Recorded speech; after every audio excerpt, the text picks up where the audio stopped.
Bienvenido a Biodanza World Podcast, el podcast de biodanza dirigido a aventureros del caos biocéntrico, transgresores de la norma, revolucionarios del abrazo y curiosos de las historias, visiones, proyectos y sabiduría de biodanzantes de todo el mundo. Somos Chepe Miglioranza y Seva Marita, vuestros anfitriones. Les queremos invitar a un viaje cósmico por el universo biodancístico. En este podcast vivencial tu escucha es más que importante. Tu escucha revela la danza. Recuerda unirte a nuestro podcast y ayúdanos a compartir Biodanza World Podcast. Empezamos. Hola Lucet, ¿cómo estás? Hola, Seba, ¿cómo estás? Bien, un gusto tenerte por acá. Hola a todos quienes nos están viendo. Les presento a Lucet O'Ryan, artista visual, poeta, astróloga, facilitadora, didacta de biodanza y tanto más. Lucet, un gusto estar acá en tu hogar. Gracias. Gracias a ti que me viniste a ver, Sí. me viniste a visitar. Exacto. Oye. Esto es un pretexto en realidad para que tú vengas aquí. Exacto. Y Sí. para yo estar contigo. Sí. Todo es un pretexto. Exacto. ¿Ah? Oye, tú tienes... Me gustaría saber cuándo fue y cómo fue tu primera sesión de biodanza. A ver, siempre uno relaciona la primera sesión de biodanza con la práctica profesional. Y esa fue en la Universidad de Chile, en la Escuela de Medicina. Entonces estaba con alumnos de diferentes grados, digamos, de la Escuela de Medicina y de diferentes profesiones. Por ejemplo, qué sé yo, medicina, me imagino, me recuerdo, enfermería, etcétera, ¿no? No te podría dar el detalle, pero eran los alumnos que en ese tiempo estaban en la Escuela de Medicina de la Universidad de Chile. Entonces ese fue mi primera conexión. Eran varios, porque eran de nutrición, eran de varias carreras dentro del ámbito medicina. Y esa fue la primera sesión que tú facilitaste. Eso fue, en la Universidad de Chile. Y la primera sesión que tú fuiste. Que yo di clases. Tú tomaste. ¿Cuándo tú conociste la biodanza? Esa fue fantástica, porque esa fue fantástica, porque una chica, y como soy fotógrafa de profesión, hace tantos años, aún, ahí viste mi cámara arriba de la mesa, la tengo así casi como parte del menú. ¿Ah?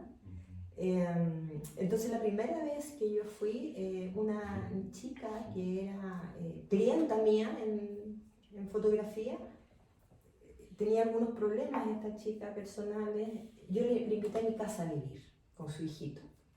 Entonces ella me dice, oye, no tengo cómo pagarte todo esto que has hecho por estos meses que me has invitado a vivir a tu casa, entonces me gustaría llevarte a un lugar, pero es secreto.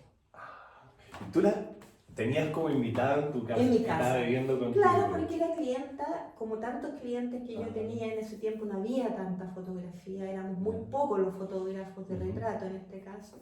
Entonces yo la conocí por ese medio. Y cuando me entero de su historia, me pareció que era importante contenerla y tenerla en mi casa, porque estaba con dificultades ella personales. Sin dar nombre, me dice, la llevé a mi casa, vivió unos meses en mi casa, te diría yo como desde octubre a diciembre, si mal no recuerdo, y con su hijito. Y en un momento, por ahí por el mes de enero, me dice, no tengo cómo pagarte. La mejor forma de pagarte es a través de esto que yo sé que va a ser para ti algo muy lindo en tu vida.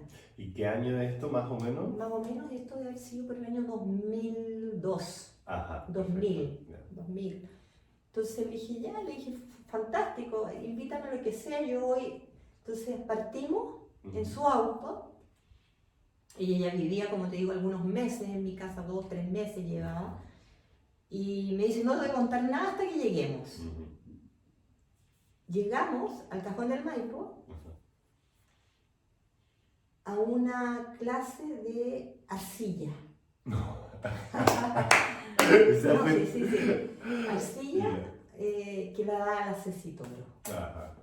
Fantástico. Entonces yo ahí entré en éxtasis. Sentí que era como haberme tomado un ácido. Claro. ¿Ah? Como que nunca más fui la misma de ayer, la misma del presente, ni el futuro, estaba en una dimensión desconocida. Entonces fue fantástico. Y después de eso, esta misma chica me lleva a las clases de la Fernanda con el Pedro, y ahí terminé, digamos, y al mes me habían invitado al Minotauro. Al mes. Al mes. Tu primera sesión fue una sesión de biodanza y arcilla. Y después al mes hiciste un Minotauro. Al mes y medio, porque lo tengo en mi hoja de vida, en mi bitácora, mi historia, que yo a veces anoto eventos especiales. Entonces fue para mí una cosa fantástica. Y ese mismo año me invitan a Cecilia a la escuela. Me dice, vente a la escuela porque te va a encantar. Y yo tenía una disyuntiva, porque yo trabajaba en Mercurio. Estaba en una etapa en que uno entra a un trabajo y estáis viendo si te contratan, no te contratan, si te quedáis, pero esas etapas son duras porque uno tiene que sacarle mucho la punta al lápiz para que te contraten.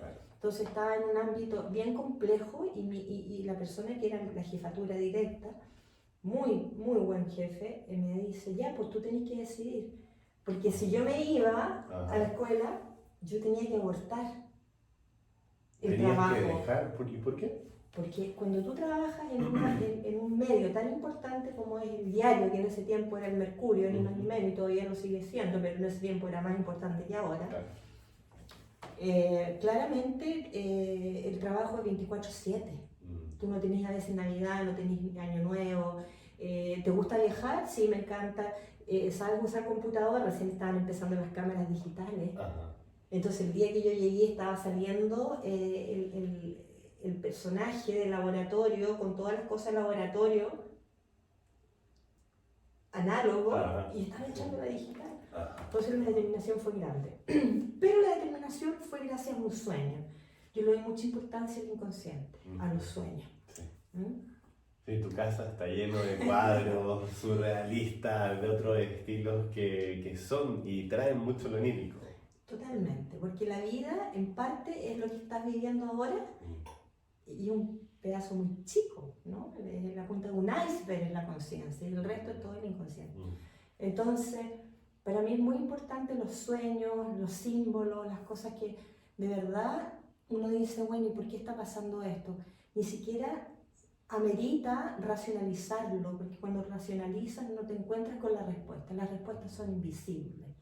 Bueno, y en el sueño yo soñaba, cuando me invita la Cecilia Toro, gran amiga, y yo tenía esta disyuntiva, si me quedaba en Mercurio, y en el sueño que yo le pedí a la divinidad que me ayudara a soñar algo que me ayudara, siempre pido en los sueños que me ayuden. Y en el sueño aparezco yo en el Mercurio, entrando en esa flota maravillosa que tenían de autos para llevarnos a nosotros por todos lados, al periodista y al reportero gráfico, y de repente aparezco ahí en el sueño y tengo que ir a la cárcel. A reportear a una persona en la cárcel. Y cuando llego a la cárcel a reportear a esa persona de alguna manera aparece.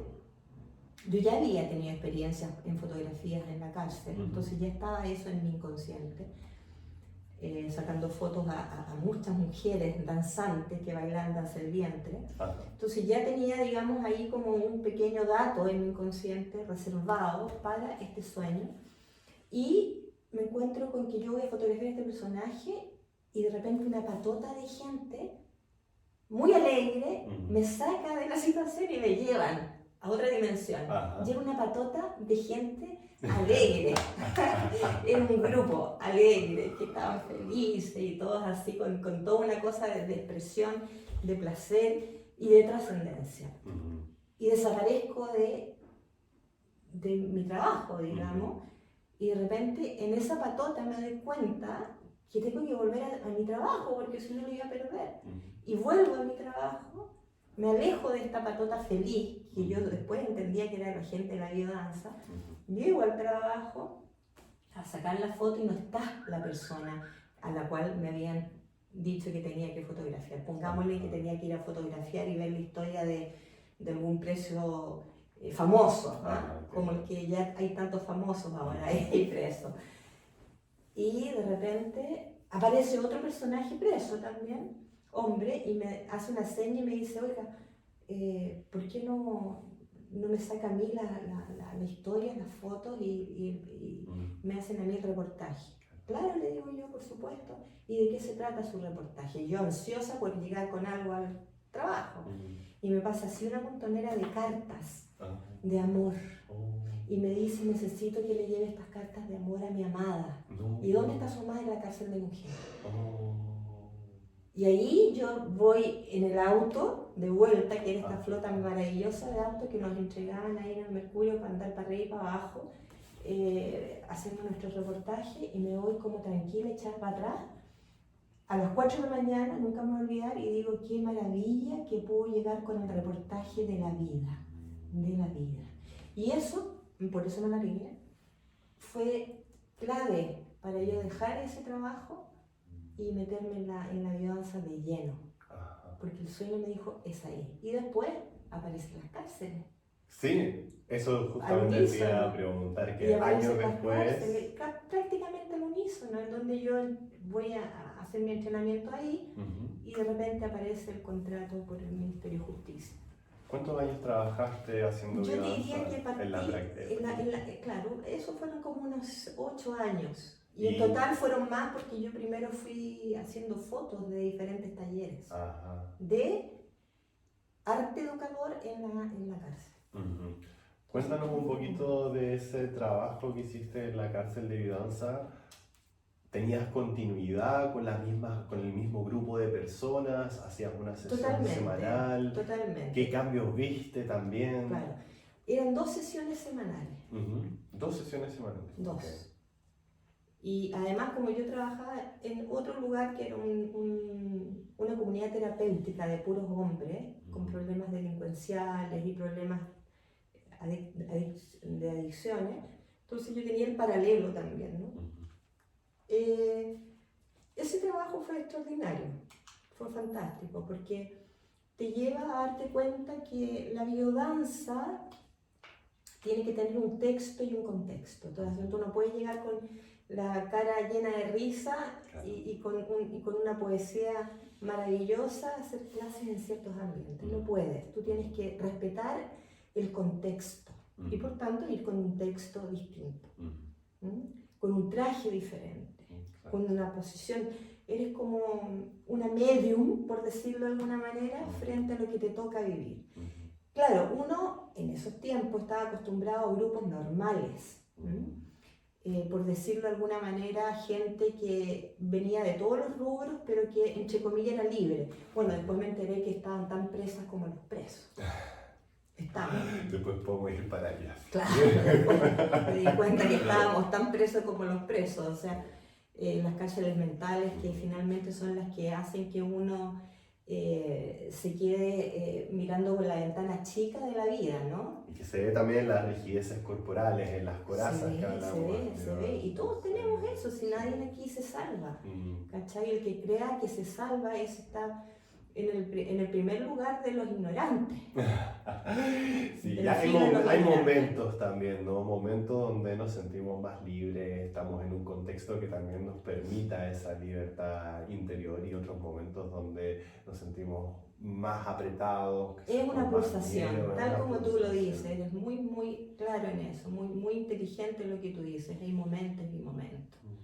Uno a veces se siente súper libre y otros momentos no. Y hay gente que se siente más libre y otra que se siente menos libre, o sea, todos somos distintos, por lo tanto la libertad, yo creo que, como decía un libro fantástico que una vez leí, de Payan, era un médico de medicina biológica, se llamaba el libro, que yo de hecho una vez hice un taller en relación al libro, se llamaba Desobediencia Vital.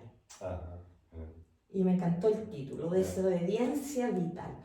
Y él, en la introducción del libro, dice, nos han hablado que la vida es como un reloj, ¿cachai? Naces, vas al jardín o al colegio, creces, te enamoras, vas a estudiar algo, o una técnico, o un profesional, da lo mismo, o te dedicas a trabajar, te casas, tienes hijos, etc. Todo está como organizado y ordenado para que la mente pueda tener una estructura de donde agarrarse. Y desde los mitos, Saturno se come a sus hijos. Exactamente. Cronos, el tiempo, se come a sus hijos. Exacto. Mm. Entonces hay todo un orden. Pero este personaje, este Payán, dice, pero nadie nos habla de la libertad. Nadie nos habla desde niños, desde la libertad. ¿Qué es la libertad? Sino que nos meten en un sistema que tiene una serie de cubículos, ¿no? Y de proyectos para que tú te instales. Ahora, claro, cuando hablas con personas expertas en la mente, te dicen, bueno, es que la mente requiere de una estructura, o si no, te puedes poner psicótico o puedes andar por acá, por allá, obvio. Pero esa estructura que nos entregaron es una estructura que hoy día nos damos cuenta cómo se está desarmando. Es una estructura como decadente, porque no le da al cerebro ni a la mente la posibilidad de libertad, sino que te enclaustra.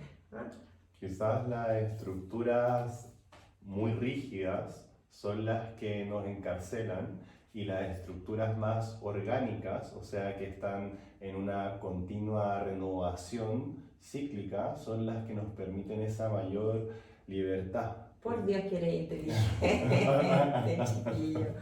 Exactamente. Yo creo que por ahí va. Ahora, todas son estructuras finalmente, entonces hay que saber, digamos, mira, variar. Hay que ser, ojalá lo más posible, variar, porque justamente lo que dices tú es así. Hay estructuras que te ponen la pata encima y la plata encima. La pata y la plata encima. Y hay otras estructuras que te dan la posibilidad de moverte de manera más fluida y más elástica en la vida misma. Ahora, todas las estructuras finalmente quieren tomar tu mente para poder, digamos, manejarla. Todas. Hay unas que son, como dices tú, más orgánicas, como vamos a la estructura del bosque. Es una estructura loquísima, porque ahí también entras en otro proceso. Me pierdo en el bosque o me encuentro en el bosque. Y nuestras creencias también son estructuras. También son estructuras. Son límites.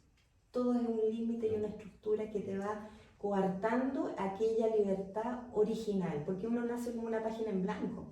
Pero no podemos vivir en esta vida sin esas creencias. Necesitamos cierto límite o cierta creencia porque vivimos en un mundo donde existe un tú y existe un yo. Y ese tú y ese yo ya es un límite. En nuestra piel es un límite, en nuestros órganos es un límite. Totalmente. Ahora se necesita cierta organicidad, permeabilidad para que esos límites no mueran, para que haya una homeostasis en esos límites.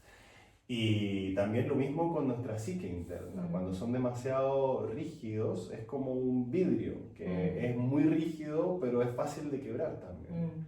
Tal cual, tú lo dices muy bien. Sí, y bueno, volvamos un poco al tema de la cárcel. ¿Qué viste ahí? ¿Qué aprendiste? Mira, yo te puedo decir que yo tengo un módulo que doy siempre, que es medio estigmatizada en ese módulo, pero en la realidad es interesantísimo porque es de acción social, en donde uno dice, bueno, ¿qué vas a trabajar? Las ancianitas. ¿Qué vas a trabajar? Las mujeres agredidas. ¿Qué vas a trabajar? Las mujeres adictas. ¿Qué vas a trabajar? Las mujeres violadas. Ahí está todo. ¿Cachai? Y si vamos a lo masculino, es lo mismo. ¿Te fijas? Está todo. Está el viejito que entra a la cárcel porque no quiere que entre su hijo. La mujer que entra a la cárcel porque salvó a su parentela. ¿Cachai? Y se inmola. Y tú de repente decís, pero si no he hecho nada, pero ella se inmoló. Entonces está el anciano, lo que se inmola por la juventud, en este caso. Está la adicta, está el adicto, está el delincuente normal que roba por sorpresa, que roba porque, etc. El adicto, la adicta que no pueden soportar el dolor. Claro, porque al final, y Jung lo decía, la adicción no es ni más ni menos que la búsqueda de la trascendencia. Se equivoca la búsqueda, por cierto, pero esa búsqueda. Claro. Y en el fondo, toda participación de adicción tiene que ver con compensas positivas, negativas. O sea, yo creo que es positivo porque me relajo, pero en el fondo es una compensación negativa. Claro. ¿Y por qué es una compensación negativa? Porque se hace en forma constante todos los días a cada rato, chipum, chipum, chipum. Y puede ser un analgésico también. Eso, pero es negativa. ¿Por qué es negativa? Porque es rígida. Volvamos a lo mismo. La mente como estructura de la falta de libertad. Cuando se ve que hay libertad y que la compensación es positiva, cuando es variable. Por ejemplo, ahora estamos conversando abiertos a lo que venga, porque no hay una pauta. ¿No? Ya. Después yo me voy a ir al Festival Internacional de Cine a Viña. ¿No? Tú te vas a ir a tus cosas también, a tus clases. Después yo vuelvo, voy a donde una amiga escritora a terminar una poesía, a ordenarla, ¿no? Porque quedamos en eso. Después llego a mi casa, me preparo algo de comer. Al día siguiente voy a caminar a la playa. Compensaciones positivas, es decir, la clave es que es variable, que te somete a una variabilidad. ¿Ya? Ahora, ¿cuándo es negativa? Cuando lo haces en forma rígida. Por eso la biodanza es fantástica, porque te lleva a una versatilidad y una variabilidad de la mente, en donde la mente vive por un momento la vitalidad, por otro lado, mente-cuerpo, por otro lado, éxtasis, exacto, de creatividad, de repente vas a la erotismo, es decir, viajas por diferentes corrientes de tu ser, y eso te va a dar la posibilidad de ir cambiando ese viaje. Que si tú lo llevas al diario vivir, te ayuda también a conectarte a la música, y el movimiento todo es danza, y abres una ventana pero cierras una puerta, etc. Justamente los seres humanos muchas veces nos tendemos a olvidar de ciertos aspectos que son importantes por estar muy fijados en demasiada la atención en una línea de vivencia, ¿cierto? Entonces hay personas que son deportistas, por ejemplo, y se conectan solo y fijados en la vitalidad y creatividad, claro, olvidándose de la sexualidad, olvidándose quizás de la trascendencia. No en todos los casos, por supuesto. Entonces, justamente la biodanza nos permite esa multiplicidad de cofactores y nos permite recordar que la vida es mucho más de lo que creemos que es. Nos amplía esa posibilidad. Es una gran ventana. Entonces, es una ventana hacia el mundo. Totalmente. O sea, hace tan bien que normalmente la gente que llega a biodanza siempre llega con un tremendo dolor. Bueno, ¿quién no tiene un dolor? ¿Quién no tiene una piedra en el zapato? ¿Quién no tiene algo que decir de su infancia, de su adolescencia o de algún trauma que haya vivido? Entonces, cuando llegas a biodanza, la biodanza te recoge como una entidad, porque la biodanza es como una entidad, un gran organismo vivo, te recoge y te lleva a generar tus propios potenciales óptimos, ¿no? De vida, genéticos, etcétera, para que tú puedas tomar y recuperar tu origen. ¿Cachai? ¿Y cuál es el origen? Es todo lo que hemos vivido desde niños sanamente, aunque muchas infancias son terribles, pero así como muestra a veces en el cine, la vida es bella, ¿no? El niño todavía tiene esa posibilidad en donde el padre en plena guerra, Segunda Guerra, le dice: mira, vas a ir a jugar a esto, y el niño creyendo que está jugando, finalmente está en medio de una guerra. O sea, cómo la infancia todavía es recuperable sanamente a través de cosas y organismos tan sanos como la biodanza, que cuando dice se reparentaliza ese dolor que comenzó a los 5, pero tú tienes la posibilidad, a lo mejor no el 100%, pero de alguna manera, en algún aspecto, le echan una mano a esa parte dolida. Entonces, la gente que va a biodanza es mejor persona, sí es mejor persona. De todas maneras, ¿no? Incluso la gente que es más conflictiva dentro del proceso de biodanza y la gente de biodanza es hasta mejor persona que lo que podría ser sin la biodanza. Esa es mi explicación. ¿Cachai? Lucet, tú has trabajado mucho en espacios vulnerables donde el dolor, el sufrimiento está muy presente. ¿Qué cambios has visto en las personas y por qué crees que la biodanza actúa de esa forma en esos lugares? ¿Por qué puede ser una luz esperanzadora en esos lugares? Perfecto, mira, el gran cambio que yo he podido visualizar, no solamente en esas personas, sino que en uno mismo, es la aceptación. Yo no me voy a ir a tirar las partes de que hoy esta persona, no, es la aceptación. Ya con eso tú tenías la mitad de la vida resignificada de lo bueno que fue venir a vivir a este planeta. La aceptación de sí mismo. Cuando tú aceptas tu ser en totalidad, es decir, uy, soy así, qué terrible, soy maravillosa, qué fantástico. Cuando aceptas eso, ya abriste una dimensión en tu alma. Porque de alguna manera, no es que uno vaya en un grupete de gente de biodanza, del corte más intelectual. Me dijo, uy, pero ¿qué vas a hacer tú? ¿Vas a salvar a alguien? ¿Qué crees tú que vas a hacer? Tú te sientes como Santa Teresa de Calcuta. Fue un bullying muy desagradable, pero yo me lo saco rápido el bullying. No es tema para mí.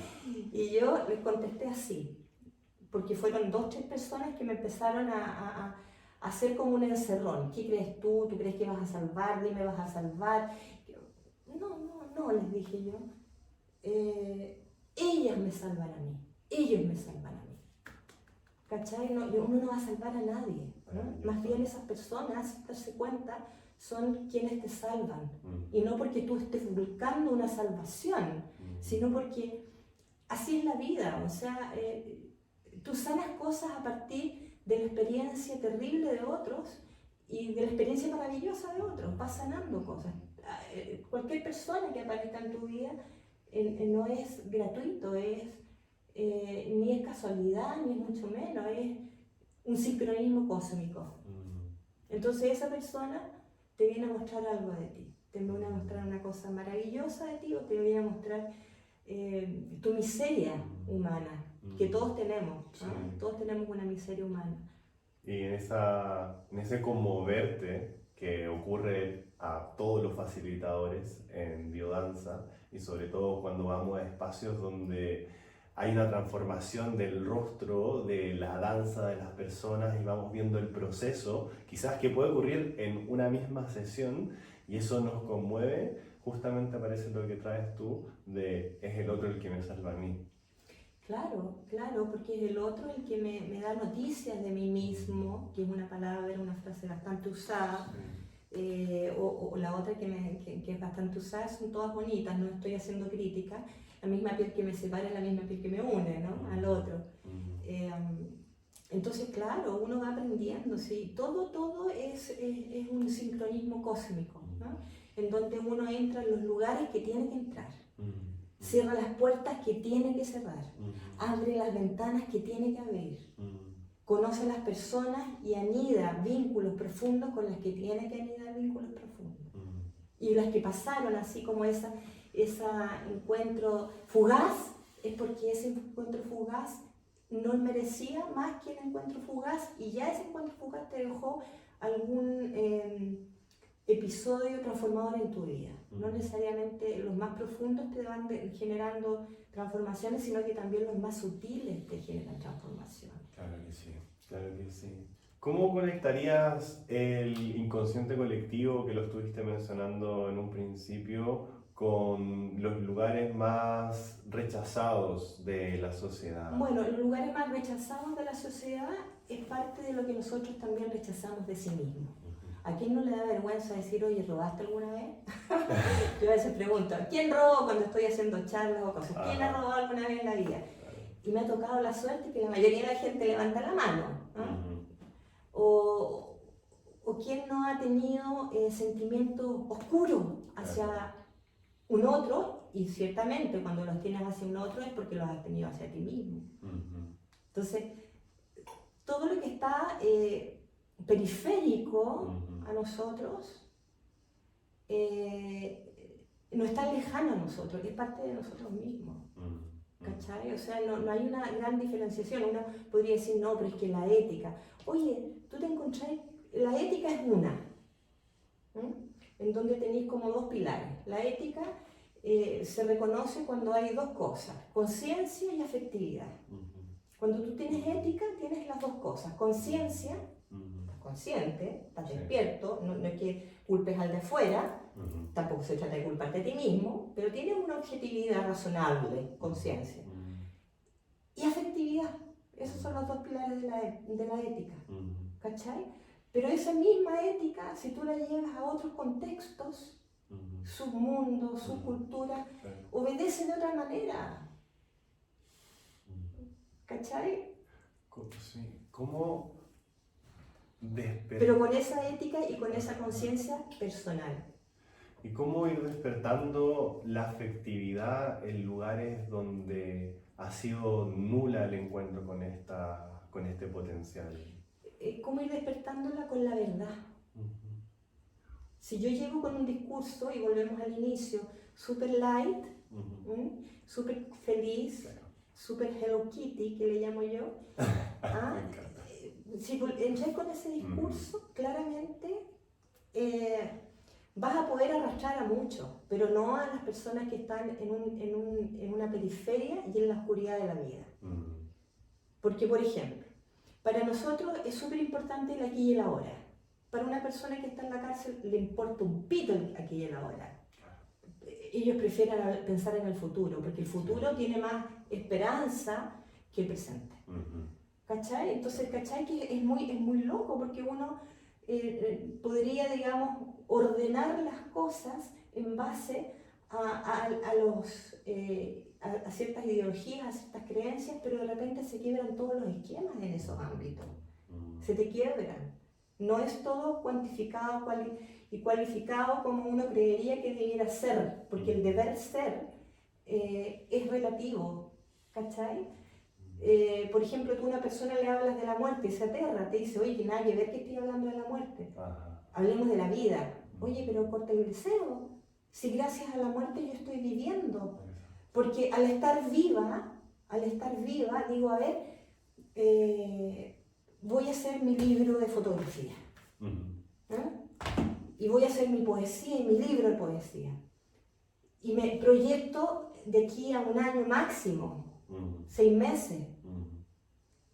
Porque sé que me voy a morir. Entonces yo le arranco mordiscones a lo absoluto, al hacer mi realidad contundente, ¿cierto? Le pego un mordisco a lo absoluto. ¿Ah? Y eso es lo que me da la realidad de decir, sí, ¿tengo todo el tiempo? No, no lo tengo, porque me voy a morir, no lo tengo. Porque si yo tuviera todo el tiempo y fuera eterna para poder hacer un libro de fotografía, o sea, a lo mejor lo hago en 3 siglos más. Lo hago en 3 siglos más. Entonces, cuando uno vive esa experiencia, por eso es tan importante dejar obras, hacer cosas, hacer una clase linda, hacer un libro, pintar una casa, pintar un cuadro, criar a un niño, adoptar a otro, hacer lo que fuera. Por eso es importante, porque tú le arrancas mordiscos a lo absoluto.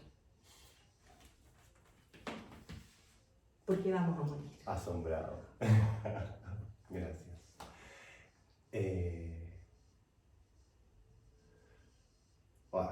Me removió mucho todo lo que traes, ¿no? Siendo que no son ideas o sentires o danzas que no he habitado, pero sí me hace reflexionar sobre cómo el contacto con lo segregado, con lo que la sociedad discrimina, el contacto con el dolor, el contacto con los tabúes, contacto con la muerte, lo rechazamos tanto, y es justamente el movimiento inverso de aceptación el que nos permite hacer de esta vida algo maravilloso, el que nos permite abrazar la totalidad y no solo lo parcial. Absolutamente. Entonces, gracias por eso. Y claramente aprovechar las instancias de momentos luminosos también, un cumpleaños, una fiesta como la que hacen ustedes maravillosa en el BioFest, Sí. Un taller fantástico, ¿no? El encuentro con unos amigos que vienen del extranjero a verte, un viaje, todas esas cosas lindas también son reales. El problema está que no es solo eso lo real, es la totalidad lo real. No soy yo frente a una imagen bonita de mí misma, sino que también soy yo frente a mi propia decadencia humana. Y eso me hace total. Eso me hace cíclico. Y eso me hace cíclico, ¿cachai? Y me da la posibilidad ni siquiera de evolucionar, porque ya somos evolucionados del momento en que nos tocó vivir en esta historia, digamos, y en esta vida. No creo que tengamos que super, hiper evolucionar a qué, a ser un extraterrestre en el futuro, no. Que nos salgan branquias. Claro, sino que tenemos que a veces evolucionar nuestra propia sombra, nada más que eso. O sea, que yo creo que nadie baja de curso. Yeah, sí. Pero sí repetimos el Entiendo, curso. Sí repetimos el curso. Entiendo. Entonces a veces nos toca repetir varias veces el curso en esta vida para poder subir a un grado nomás. Y a veces la gente cree que el éxito está relacionado con los likes. ¿Cómo se llaman? ¿Los likes? Sí, los me gusta. Los likes. Ajá. O está relacionado con el dinero. ¿Cachai? O está relacionado con los títulos que uno va adquiriendo en la vida, porque es algo natural que nos guste tener nuestros recursos, digamos, intelectuales como estructuras para poder adquirir nuevas oportunidades. Es normal, si todo es normal, no hay nada malo en eso. Pero cuando tú pones todas las fichas en el exitismo y en el dinero y en los likes y en los selfies, y en el mostrarte hacia afuera todo el rato, ahí estás restándole a lo otro. Entonces tenés que ir equilibrando, ¿cachai? Es como afuera súper rico, adentro fantástico. Quizás podríamos hacer una diferencia entre el exitismo y la realización. Claro. El exitismo es hacia afuera y la realización es dejar un libro. Es volver real algo que nace desde adentro. Es como lo que te decía yo, qué rico, voy a dejar este libro, pero ¿a quién le sirve este libro? A mí. A mí. ¿Por qué? Porque le arranqué un mordisco al absoluto. ¿Cachai? Porque en 100 años más, ¿quién se va a acordar de ese fucking libro? Claro, no. En 200 años más, ¿quién? No, lo importante es todos los desafíos que atravesaste internamente, Claro. todo ese viaje heroico, la experiencia de pelearte con los obstáculos que no es la fuiste finalidad, encontrarte. no es la finalidad al final, ¿cachai? Hay mucho. Aquí tengo un libro y veo que tienes muchos otros más. Sí, tengo muchos otros. Son libros de fotografía que, si me permite, después poner algunas fotografías ahí o si tienes algún link, alguna página tuya. No, yo soy anónima. Me encanta el anonimato. Acá estoy viendo unas fotos preciosas de trabajadores, de obreros. Sí, yo ahí saqué la Voy a mostrar un poquito aquí la cámara. Danzando.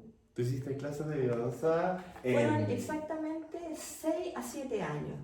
Trabajé con una gran persona, yo le digo a este amigo, el Alejandro Magno de la biodanza.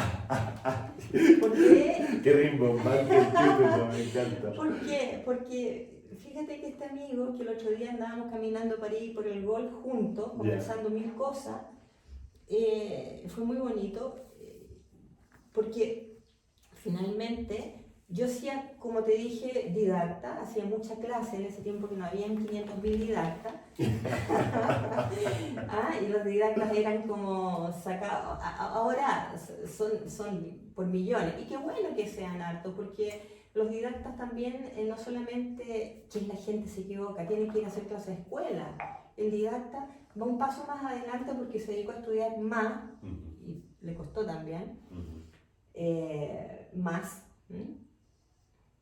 Que no se quede en el encierro de dar clases en la escuela. No, el didacta está preparado para dar clases en el mundo, no en la escuela. Es más grande que eso. Entonces no es quedarse en ese cuadro chiquitito, sino que ampliar la obra. Bueno, en ese tiempo que yo estaba, éramos pocos los didactas, por lo tanto, fue una época muy bonita en donde yo hacía mucha clase, donde la Ceci Toro, fue un tiempo muy especial porque era post muerte de Rolando, que tú sabes que era un gran amigo mío y viceversa, ¿no? Podemos hacer otro podcast más adelante Claro, para hablar no, un es poquito una más maravilla, de eso. me sí, encantaría. una maravilla. Y también siempre generosamente invitada por Pedro, fui alguna vez donde la Fernanda, en otra ocasión por ahí recuerdo haber ido donde la Bertita. Bueno, en fin, entonces fue una época que yo hacía muchas clases como didacta. Y ahí encontré al famoso Alejandro Magno, de la biodanza, que fue este joven Rodrigo Cisterna. Y me dice, como tú trabajas en las cárceles, profe, claro, era alumno en formación y yo era didacta, por tanto me dice, como tú trabajas en las cárceles, ¿te gustaría trabajar como profesora haciendo biodanza propiamente tal en la empresa que yo trabajo? Como prevencionista, él tenía un cargo grande. Veamos, le dije yo. Y así fue como entré en ese ámbito durante 6-7 años. Entonces trabajé full, en la mañana, en la tarde, en la mañana, en la tarde, en la mañana, en la tarde, en la mañana, en la tarde, de lunes a viernes. Tú hacías muchas sesiones. Muchas. Más la cárcel, 2 veces por semana, más la comunidad terapéutica que trabajaba por allá por el monte, con la doctora Cordero. Claro. Y Patricio Yáñez, que era el director, y las supervisiones que hacía todos los días, supervisaba todos los días. Bueno, con razón se te asocia tanto y se te llama tanto para hacer el módulo justamente de acción social. Claro. Que lo hiciste mucho. Claro. Y bueno, y ahí hacía en la escuela, no sé si afectividad, tengo vivencia, tengo miles de módulos habido y por haber, y aún de Pedro igual, y qué sé yo, y hacía permanentemente. Entonces, qué linda experiencia. Era harto, y fue una época fantástica. Yo siempre digo época, porque como soy versátil y variable, no me quedo pegada en nada. Y en relación a la biodanza, ¿en qué época estás ahora? Ahora estoy haciendo talleres. Yeah. El otro día hice un taller maravilloso que se llamaba Encuentro con la Madre, en donde se trabajaba la biodanza como hilo conductor. Es fantástico hacer talleres libres, en donde la biodanza es el hilo conductor. Perfecto. Con el respeto que merece la biodanza y el sistema como tal, pero que acoge también, por ejemplo, trabajar con constelación familiar.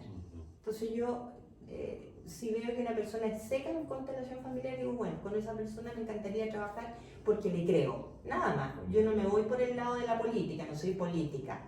No, es que me conviene por esto, por lo otro. Me da lo mismo. La política yo no la pesco.